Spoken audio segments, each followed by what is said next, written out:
अ, hello. Hello. हां, हां. नमस्कार मॅडम. हां, पण कॉल रेकॉर्ड करते हां सर. हो, हो, हो. हां, हां. अ, ते बोला ना. शासकीय अध्यापक विद्यालय जे येतात ना, त्या संदर्भात जरा माहिती काढली होती मी. हं, हं, हं. अ, ते म्हणजे डाएट सोडून जिल्हा शिक्षण व प्रशिक्षण संस्था डाएट जे आहे, ते ओके. सोडून जे काही राज्यात इतर शासकीय अध्यापक विद्यालय आहेत. हं, हं. आता एकूण 27 होते, त्यातलं आता शासनाने फक्त मराठी माध्यमचे 11 सुरू ठेवलेत कॉलेज. बरोबर. त्याच्यामध्ये माझ्याकडे आता 2 विभागाची माहिती आहे. एक अमरावतीचा विभाग आणि एक लातूर विभाग. सर, आता आत्ता सध्या ही माहिती आहे तुमच्याकडे. हां. त्याच्यानुसार जागा, आकडेवारी ही माहिती आहे तुमच्याकडे, बरोबर. हो, पण हो, हो. याच्या अगोदर पण म्हणजे आम्ही स्वतः दुसऱ्या टप्प्यामध्ये पोर्टलवरती एम-एडला टॅब सुरू झाला. तेव्हा पण आम्ही आमचे 2022 मध्ये ना? हां, हां. 2022च्या दुसऱ्या टप्प्यामध्ये म्हणजे आत्ता हे 25 मध्ये. हो, तेव्हा पोर्टलला एम-एडसाठी टॅब सुरू केला. त्यावेळेस पण पोर्टलवरती या पदांची भरती झाली. 7 की हो. काहीतरी पदं आली होती. आणि हां, 7 आले होते. खाजगी संस्थेचे होते, अनुदानित संस्थेचे. हो, पण याच्या अंतर्गत अध्यापक विद्यालय पवित्र पोर्टल अंतर्गत जेव्हा जागा येणार आहेत, जसं हां, तुम्ही म्हटलात तसं डाएट सोडून सगळ्या ज्या काही हां. खाजगी अनुदानित असतील किंवा हो, हो. शासकीय अध्यापक विद्यालय, हे विद्यालय सगळे असतील दोन्ही पोर्टलवरती येणं बंधनकारक आहे. बिकॉज बंधनकारक आहे. बिकॉज हे सगळं आहे ना, ते याच्या अंतर्गत येते ना, ते गट क अंतर्गत गट येते. गट क चे पद आहेत आणि ह्या सगळ्या पदांना शिक्षण सेवक कालावधी लागू आहे. Yes, yes. लास्ट टाईम त्या पण एक व्हिडिओ आपण बनवलाच होता. त्याच्यामध्ये ते शिक्षण हो. सेवकाचं वेतन हां, 19,000 म्हणजे 19,000 ठेवलेलं रुपये. आहे. हां. हो, ठेवलेलं ना. तर मग आता सध्या कसं आहे, की आता सध्या पोर्टल भरती संदर्भातलं ते जी-आर पण आला. पोर्टल होय. भरती 1 मेचा आणि त्याच्यानुसार 2025 चा. हां, त्याच्यानुसार 26चा. त्यात हां, त्याच्या 26 सॉरी. हां. हां. परंतु त्याच्यानुसार आता हे सुरू करत असताना तिथे अध्यापक विद्यालय मेन्शन नाहीये. हा एक महत्त्वाचा कन्सर्न आहे. तो आमच्यासमोर हो. पण आहे. कारण आता डाएटच्या जागासुद्धा पोर्टलवरती देण्यात याव्या त्याच्यासाठी मी स्वतः चंद्रकांतदादा पाटलांकडे फॉलोअप घेतलेला आहे. पण ते हां, एम-पी-एस-सी हां. ज्युरिडिक्शनच्याकडे येतं ना, त्यामुळे ते खाली देत हो. नाहीयेत. असं त्यांनी डायरेक्ट नाही म्हणून सांगितलं. मी तो विषय हां, मग थोडासा पाठी राहिला. पण जे आपल्या हातच्या जागा आहेत, ज्यांचं एम-एड झालंय आणि जे हां. त्याच्यासाठी पात्र आहेत, त्यांच्यासाठी खूप सुवर्ण संधी आहे, की पवित्र पोर्टल अंतर्गत या जागा येतील. बट ॲट हो, द हो, सेम हो. टाईम नाऊ त्या जी-आरमध्ये ह्या जागेला काही निर्देश देण्यात यावे, जागा भरण्यात यावी, काही मेन्शनच केलेलं नाहीये. हो. त्यामुळे ह्या तुमच्यासारखाच बऱ्याच उमेदवारांचा कन्सर्न हाच आहे, की पोर्टलला या जागा भरल्या जाणार आहेत की नाही? दुसरी गोष्ट भरल्या जाणार असतील, तर त्या पहिल्या टप्प्यामध्ये की दुसऱ्या टप्प्यामध्ये? तिसरी गोष्ट याच अंतर्गत येतात विद्यानिकेतनं, जी 6 आहेत पूर्ण महाराष्ट्रामध्ये. हां. हो. त्याच्या अंतर्गत सुद्धा जवळपास बरेच 750 पर्यंत पदं एकत्रित रिक्त आहेत.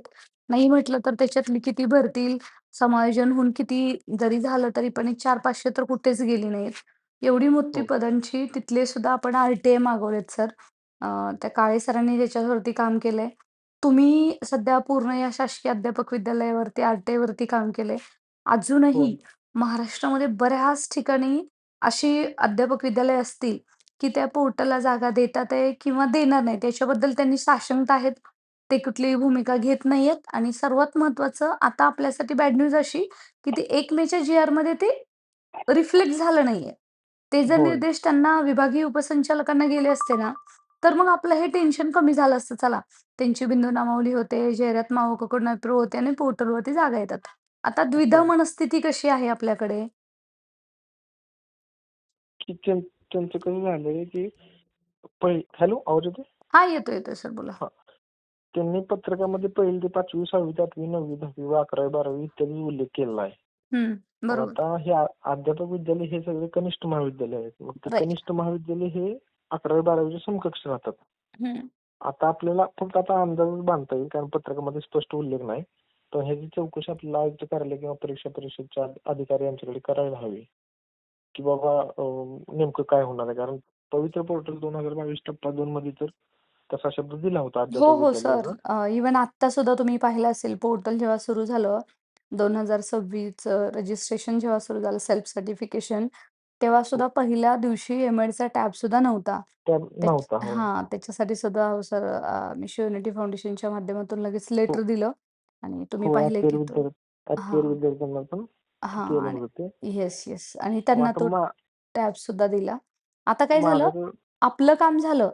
आता काय झालं, हं, की यांनी का नाही दिलं, याच्या संदर्भात तुम्ही होय. पण ज्या दिवशी पत्रक आलं, त्या दिवशी आमच्याशी संपर्क साधलेला आहे. आम्ही हो, पण त्याच्याच पाठी आहोत, की बाबा ह्यांनी का नाही दिलं. तर आता उद्या किंवा या आठवड्यामध्ये जनरली याच्यावरती हं, एक उत्तर आपल्याला अपेक्षित आहेच, की काय गोंधळ हो, आहे किंवा का नाही दिलं किंवा अशा बऱ्याच आस्थापना आहेत, की त्यांनी दिलं नाही. जसं की आश्रमशाळा आहेत. अ, बरेच अजून आहेत, की ज्यांनी पोर्टल अजून हो, पेसा हो, क्षेत्र असेल, आदिवासी क्षेत्र असेल, की कधी त्यांना निर्देश देण्यात येणार आहेत. मग त्यांना हो. आत्ता जर नाही दिले ना, एवढ्या हां. एका 15 दिवसामध्ये, तर मग त्या जागा येतील पण दुसऱ्या टप्प्यामध्ये जातील. मग then what is use of this? मग दुसऱ्या टप्प्यात दिलं ना, तर मग आमचा विनाकारण तोटा होणार आहे. कारण आम्ही ह्या पदांसाठी पात्र आहे.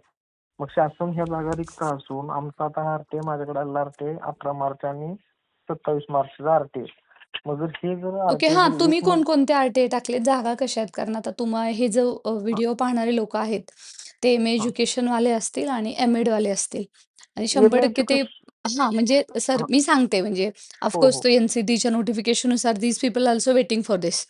आता ती हो, पात्र कोण, न पात्र कोण, ते ऑलरेडी मी लास्टच्या व्हिडिओमध्ये सांगितलेलं आहे. हो. पण सांगितलं एक तुम्ही. त्याच्यापेक्षा मला पुढे जाऊन सांगायचं की म्हणजे आपण जे आत्तापर्यंत काम केलंय, ते सर्वांना कळलं पाहिजे, की एवढं-एवढं काम झालंय आणि यांच्या जर आजूबाजूला जर अध्यापक विद्यालय असतील, आम्ही हं. सर मंत्रालयातून त्यांना निर्देश देण्याचं काम करू. पण तिथून पुढं काम सुरू कोणाचं होतं, की जे लोकं त्या एरियामध्ये राहतात, आपले उमेदवार राहतात, त्यांनी तिथं जाऊन तो फॉलोअप घेतला पाहिजे किंवा काय परिस्थिती आहे असं. हो. हे जे शासकीय अध्यापक विद्यालयाचं जे काम आहे, ते फक्त आणि फक्त डेप्युटी डायरेक्टर म्हणजे शिक्षण उपसंचालक हो. त्या कार्यालयाअंतर्गतच ते चालवलं जातं. हं, हं. इव्हन खाजगी अनुदान अध्यापक विद्यालय जरी असलं, तरी देखील त्यांचं काम हे उपसंचालक कार्यालयाअंतर्गतच चालवलं जातं. जसं 1ली ते 5वी 6वी येस, आपलं येस. जिल्हा आपले परिषद शिक्षण अंतर्गत येतं. निरीक्षक आणि शिक्षण हां, अधिकारी पाहतात तसंच सेम. हां. राइट. तसंच सेम ह्यांचं उपसंचालकचे उपसंचालक असतात विभागाचे. उपसंचालक विभागाचे जे ते उपसंचालक ते ह्यांचे प्राधिकारी अधिकारी असतात. मग येस, आता येस. त्यानुसार अमरावती विभागामध्ये मॅडम 4 कॉलेज आहेत. त्यातलं एक उर्दू कॉलेज आहे आणि मग ह्या 4ही कॉलेजचे मिळून मॅडम 27 जागा रिक्त आहेत. सहाय्यक शिक्षकांच्या. हो का? हो त्याच्यातून आणि आता ते म्हणजे हे समायोजन झाल्यानंतरची आकडेवारी आहे ना तुमच्याकडे आलेली? हो आणि इथं जागा ह्यांच्या कसं आहे मंजूर पदापेक्षाच हे आपलं मंजूर पदे, कार्यरत पदे आणि रिक्त पदे असे माझ्याकडे तपशील आहे आणि हां, म्हणजे इथं काही ह्याच्यामध्ये समायोजनचा काही प्रकारच नाही का? समायोजनचा प्रश्नच नाही. रिक्त पदं त्यांची रिक्त असतील तर समायोजन कशासाठी करणार किती आहेत? असतील तर वर्षानंतर भरती होते सर ही? 2008 नंतर आता पहिल्यांदा ह्यांचं आलंय. हां, 2008 हां, पोर्टलवरती. 8 हां, येस, येस. 18 पोर्टलवरती. ह्याच्या वर्षानंतर भरती. हो, कारण पोर्टल तयार झालं 2017 ना बरोबर. आणि 2008 ह्यांची शेवटची भरती झाली. तेव्हापासून त्यांनी काय ते मोकळच ठेवले. आता ह्या वर्षी काय करतात बघूया. आणि लातूर उपसंचालक कार्यालय अंतर्गत 3 शासकीय कॉलेज येतात. शासकीय अध्यापक विद्यालय. मग ह्या 3 कॉलेजच्या मिळून 16 जागा शिल्लक आहेत. ओके. मग आणि लातूरच्या ह्याच्या उपसंचालक ह्या कार्यालयानं मला तर कॉलेजची नावं तसेच कॉलेजचा रिक्त पदांचा पूर्ण प्राचार्यांचा सही शिक्क्यानुसार तपशील दिलाय. मग 2025-26 नुसार. हं, हं, हं. मग हे 27 कॉलेज अमरावतीचे आणि 16 कॉलेज हे आपले 27 रिक्त जागा ह्या अमरावती विभागाच्या आणि 16 रिक्त जागा ह्या लातूर विभागाच्या. नुसतं 2 विभागाच्या एवढ्या जागा शिल्लक आहेत. मग अजून बाकी 7 विभाग आहेत. ओके. हां, हां, हां. अजून नाही 7? म्हणलं तर हो, मग नाही म्हणलं तर आपलं म्हणजे मला 2 विभागाचीच माहिती आली माझ्याकडे. नाही म्हणलं तर ह्या सगळ्या जागा अशाच ह्याच रेंजमध्ये जर आपण पकडल्या, तर आरामशीर 100च्या आसपास जागा जातील. ओके. हं, हं, हं, हं. आणि मग ह्या रिक्त जागांचा तपशील हा 1 मे 2026 च्या पूर्वीचा म्हणजे 18 मार्च आणि 28 मार्च 2026 आहे. त्यामुळे ह्यांना पहिल्या टप्प्यात जागा यावं अशी आमची इच्छा आहे. कारण दुसऱ्या टप्प्यात जर आली जागा, तर आम्ही ह्याला पात्र नसू. कारण आम्हाला पहिल्या टप्प्यात कुठलीतरी शाळा मिळून आम्ही भरतीतून बाहेर होऊ एक बिंदू एक पदमुळे. हां, हां. ओके. त्यामुळे पहिल्या टप्प्यात यावी एवढी एकच इच्छा आहे. ओके. मग आता काय म्हणजे पुढचं कसं काय आता? पुढचं कसं आता बघा, तुम्ही तर एवढं हे केलेलं आहे. दुसरी गोष्ट त्या विद्यानिकेतनचं पण असंच आहे. त्यांचा पण तोच कन्सर्न आहे, की पोर्टलवरती विद्यानिकेतनचं तर स्पेशल जे आर आहे आदिवासी विकास विभागासारखा, तरी सुद्धा त्यांनी त्यात त्यांचं नाव दिलेलं नाही. सर ऐका, हॅलो. सारांश सर, ऐका. हां, प्रश्न ह्या सगळ्यांसाठी नवीन सूचना येणार आहेत का? पहिल्या टप्प्यात की दुसऱ्या टप्प्यात? याच्यासाठी हां, शिवयुनिटी हां. फाउंडेशनच्या माध्यमातून ना, आम्ही पहिल्यांदा प्रयत्न करतोय. कारण ही भरती आज होय, होय. इतक्या वर्षानंतर होते. होय, होय. तुम्ही लोकं ऑलरेडी आर-टी-आयच्या माध्यमातून हे सगळी माहिती मागवत आहात. आम्ही होय. त्याच्यावरती काम करतोय. प्रश्न असा आहे, की आता फक्त ना काही केलं तर पहिल्या टप्प्यात जागा यायला पाहिजे त्याच्यासाठी आम्ही प्रयत्न करतोय. तुम्हाला होतील तर तुम्हीही करा. एवढंच सांगायचं. आमचं आणि तुमचं एवढं. भरतीमध्ये काहीच नसतं सर इथे. नाही, नाही, नाही. भरतीमध्ये काम होणं गरजेचं आहे. हो, हो, हो. त्यामुळे बघू म्हणजे त्याच्या संदर्भात म्हणून तुम्हाला म्हटलं मी आम्ही हा हा कॉल रेकॉर्ड करते. सगळ्यांना हां. याच्या माध्यमातून आपण एकच सांगूया, की प्रत्येकाने तुमच्या जर आजूबाजूला अशा काही शाळा आहेत, ज्या अनुदानित आहेत अध्यापक हां. अध्यापक विद्यालय. हां. अध्यापक विद्यालय अनुदानित आहेत. जवळपास 18 वर्षानंतर ही भरती होते. त्यांना निर्देश कसे येतील ते आम्ही बघू सर. कारण कसं आहे, की एक संघटना म्हणून तेवढं आपल्याला देतात म्हणजे तेवढं आपण काम करू शकतो. त्याच्यासाठी आम्ही नाही म्हणणार, की तुम्ही जा मंत्रालयात जा, तिथे जाऊन तुम्ही फॉलोअप घ्या. तुम्ही या ई-ओकडे जाऊन फॉलोअप घ्या. तसं नका करू. फक्त जेव्हा आम्ही सांगू ना, तेव्हा सगळ्यांनी तुम्ही काय करा, की हां. म्हणजे असं थोडंसं एक युनिटी म्हणून थोडंसं बघा, की बाबा एखादं खरंच देतंय का? सर ते जागा देणार. पण ते दुसऱ्या टप्प्यात देणार. आपल्याला जागा आल्या पाहिजेत पहिल्या टप्प्यामध्ये.